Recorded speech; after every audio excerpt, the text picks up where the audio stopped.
પાટણની ઘટના, જ્યાં એક યુવકે આત્મવિલોપનનો પ્રયાસ કર્યો. આ મામલે પોલીસ ફરિયાદ નોંધાઈ. રામ મંદિરના પૂજારી રમેશભાઈ અને ટ્રસ્ટી મોહન પટેલ વિરુદ્ધની આ ફરિયાદ નોંધાઈ. દબાણને લઈ આત્મવિલોપનનો પ્રયાસ થતા વિવાદિત જમીનની માપણી પણ કરાઈ. રસ્તામાં કોઈ પણ પ્રકારનું દબાણ ન હોવાનો સિટી સર્વેમાં ખુલાસો. મંગળવારના દિવસે પાટણમાં એક વ્યક્તિએ જાહેરમાં આત્મવિલોપનનો પ્રયાસ કરતા સમગ્ર મામલાની તપાસની માંગણી શરૂ થઈ હતી. એટલું જ નહીં, ઠાકોર સેનાએ આ મુદ્દે અવાજ પણ ઉઠાવવાનું શરૂ કર્યું હતું. જોકે રસ્તામાં દબાણને કારણે આત્મહત્યાનો પ્રયાસ થયો હોવાનું સામે આવતા રામજી મંદિરના પૂજારી અને બિલ્ડર સામે ફરિયાદ નોંધાઈ. આ તમામની વચ્ચે વિવાદાસ્પદ જમીનની માપણી કરાય તો કોઈ પણ પ્રકારનું દબાણ ન હોવાનું સામે પણ આવ્યું.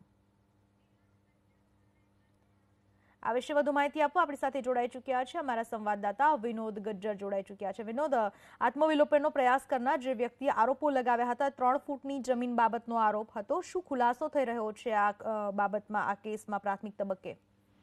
ખુલાસો જે પ્રકારે જે સિટી સર્વે ના અંડરમાં જે આ જમીન આવે છે, સિટી સર્વે દ્વારા સર્વે કરવામાં આવ્યું. સર્વેની અંદર જે જમીન છે એ મંદિર ટ્રસ્ટની હોવાનો ખુલાસો કર્યો છે. સાથે જે બાંધકામ પણ કરવામાં આવેલું છે તે બાંધકામને લઈને નગરપાલિકામાં પરમિશન લેવામાં આવી હોવાનું પણ ચીફ ઓફિસરે ખુલાસો કર્યો. સાથે જે જમીન છે તે એના ઉપર જે દબાણ છે તે 3 ફૂટ વધુ જમીન દબાવી હોવાનો જે 2 દિવસ પહેલા જે આત્મવિલોપનનો જે પ્રયાસ કર્યો હતો ચંદ્રસિંહે, તેમની માંગણી હતી. સાથે પણ ઠાકોર સેનાની પણ એક માંગ છે કે જો ભગવાન માટે મંદિર બનતું હોય તો એના માટે કોઈ વાંધો નથી, પણ કોઈ ગરીબ માટે જો 3 ફૂટ જમીન છોડવામાં આવે તો તેમાં ભગવાન પણ રાજી રહેતો હોય છે.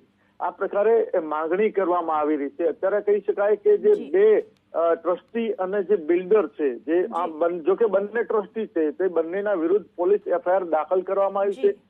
જો કે ઠાકોર સેના પણ આ જે યુવક જે છે અત્યારે હાલ અમદાવાદ ખાતે સારવાર લઈ રહ્યો છે, જીવન મરણ વચ્ચે ઝોલા ખાઈ રહ્યો છે, તેના સમર્થનમાં આવ્યું છે. આભાર વિનોદ આપનો તમામ માહિતી બદલ.